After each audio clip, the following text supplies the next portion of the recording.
เจ้าสบายดีท่านผู้ชมผู้ฟังอยู่ในรายการแอปเล่าแฮวพบกันอีกทีหนึ่งในเวลาในช่วงฤดูหนาวช่วงเปลี่ยนฤดูที่แอปที่ปันไปทันโมเคยแนะนำเกี่ยวกับพญาเกี่ยวกับฤดูหนาวก็มีหลายพญาที่ได้เว้าไปฟังจะเป็นต้นปีกายวันนี้จะมาเว้าเกี่ยวกับพญาหืดก็แม่นช่วงพญาที่มันคอยปรับเปลี่ยนส่งเปลี่ยนเป็นอากาศจากเปลี่ยนฤดูแล้วมักจะมาพบหืดแม่นยังหืดเป็นพญาทางเดินหายใจที่มีการอักเสบซ้ำเหือแล้วก็มีการสัมผัสกับบรรดาปัจจัยภูมิแพ้ต่างๆของร่างกายในเมื่อหลอดลมมีความอ่อนไหวตรงวันปัจจัยดังกล่าวจะเกิดมีโรคหืดเกิดขึ้นสิ้นอาการแสดงออกคือการหายใจทีหายใจหอบหืดแล้วก็แน่นหน้าอกอันดับของมันอิงตามอันดับการกระตุ้นของหลอดลมต่อภาวะกรณีหอบหืด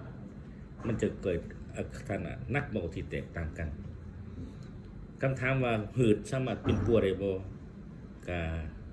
ตอบได้ยากเพราะหืดเป็นพยาธิที่ประจำตัวแล้วก็มีบรรดาปัจจัยกระตุ้นอื่นๆเนาะอาการของหืดนี่จะเกิดขึ้นอย่างกระทันหันหลังจากสัมผัสกับบรรดาปัจจัยของการกระตุ้นเฮ็ดให้หายใจลำบากเวลาหายใจออกแล้วก็อาจจะได้ยินมีเสียงดังเนาะก็ถ้ามีอาการดังกล่าวนี้ก็สาเหตุที่มันพาให้หืดคือที่หนึ่งเป็นภูมิแพ้เนาะเป็นสาเหตุทั่วไปเด็กกับมักพบหลายที่สุดมันอาการภูมิแพ้แพ้อาหารแพ้ยาต่างๆที่บุคคลมักเคยใส่บุคคลเจอแล้วก็มีปัจจัยเกี่ยวกับกรรมพันธุ์พ่อแม่พ่อตู่แม่ตู่เคยเป็นตัวนี้ก็สามารถเป็นหืดเกินว่าพยาธิพันธุกรรมการป้องกันเขาจะป้องกันได้จังไดถ้ามีอาการเกิดขึ้นหนึ่งจำกัดสิ่งที่มันกระตุ้นการสัมผัสเช่นว่าขี้ฝุ่นขนสัตว์ดอกไม้กลิ่นหอมต่างๆที่มันติดพันเฮ็ดให้เฮามักจะเกิดขึ้นตัวนี้ผู้ป่วยจะมักพบแล้วก็หูซึกด้วยตัวเองเนาะแล้วก็การบ่งปฏิก็ง่ายอันนี้เนาะคนเจ็บจะมักเที่ยวไปหาหมอเรื่อยๆหรืออาการหายใจที่แห้ง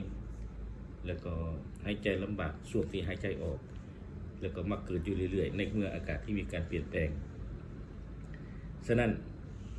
เมื่อมีอาการที่กามานี้คนเจ็บควรไปกวดและไปปรึกษาหมออยู่อย่างเป็นประจำส่วนเรื่องที่ยาอันนี้ท่านหมอกับบ่ท่านที่จะแนะนำตราบใดที่มีบ่งบอกชัดเจนจากท่านหมอจนเขาจะมียาเพื่อบังคับใช้และเป็นยาติดตัวของคนไข้อยู่ตลอดขอฝากสุขภาพของทานไว้กับรายการของแอปเล่าแฮวรักษาสุขภาพเป็นสิ่งสำคัญสิ่งที่ประเสริฐช่วงฤดูกาลอากาศที่เปลี่ยนแปลงเป็นต้นมันในฤดูหนาวขอขอบใจท่านที่ชมรายการของแอปเล่าแฮวหวังว่าในทุกพัฒนาอีกในอนาคตข้างหน้าขอขอบใจ